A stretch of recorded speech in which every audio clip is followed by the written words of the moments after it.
y'all, and welcome to part 3 of the Blacksmithing Basics series. Today I'm going to be going over alloys of steel, how to know what like 1035, 1045, 1080, and all those numbers mean, high carbon steel, mild steel, and a few tools you're going to want to invest in to make your blacksmithing easier. Alright, so the first thing I want to jump into is what do those numbers mean? What do the numbers like 1035, 1045, 1080, 1090, all those numbers mean, and what do they actually correspond to?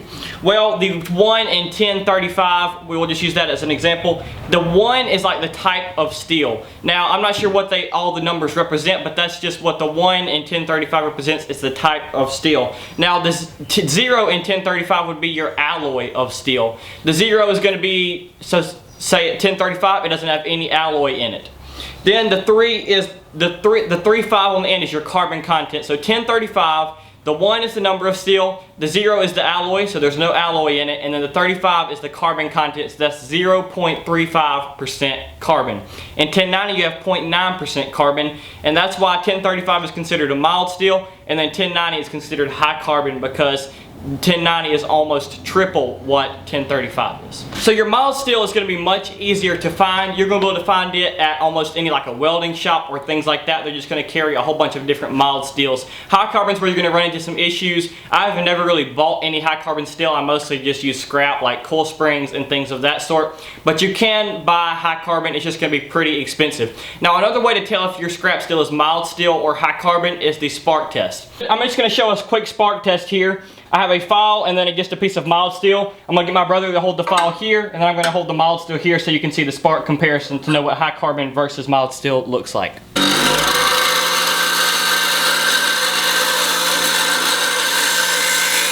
So as you can see, the mild steel had a much longer and more tight spark, and then the high carbon steel had a much more feathery or real starry appearance and a little bit shorter and kind of more feathered out. Your high carbon steels is what you're going to be making tools and knives out of, and then your mild steel is what you're just going to be making hooks and things like that out of. Another thing I would like to recommend is that you start putting stuff on your work. You don't want to give it to somebody or sell it to someone and then it start rusting. Well, some of my favorite things are bulled linseed oil. We put that on a lot of stuff that's just going to be going indoors. If it's going outdoors, we take a few more drastic measures. We might put bulled linseed oil on there and something like a clear epoxy that's just going to clear it up, like it's going to get it sealed real good so that there's no threat of rust.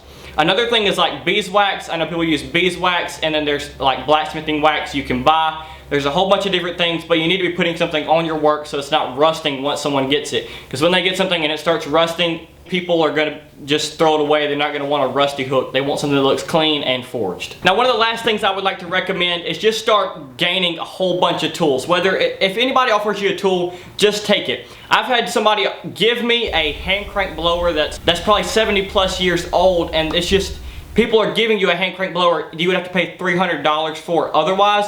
Just let people know that you're starting to blacksmith, and they'll have stuff laying around that they'll more than likely give you because they have no use for it. I've had them give me high carbon steel, coil springs, things like that, and even give me leaf springs. The good news is once you start blacksmithing and get your skills nailed down and actually start honing the craft, you will be able to make most tools you're going to need to actually do the forging.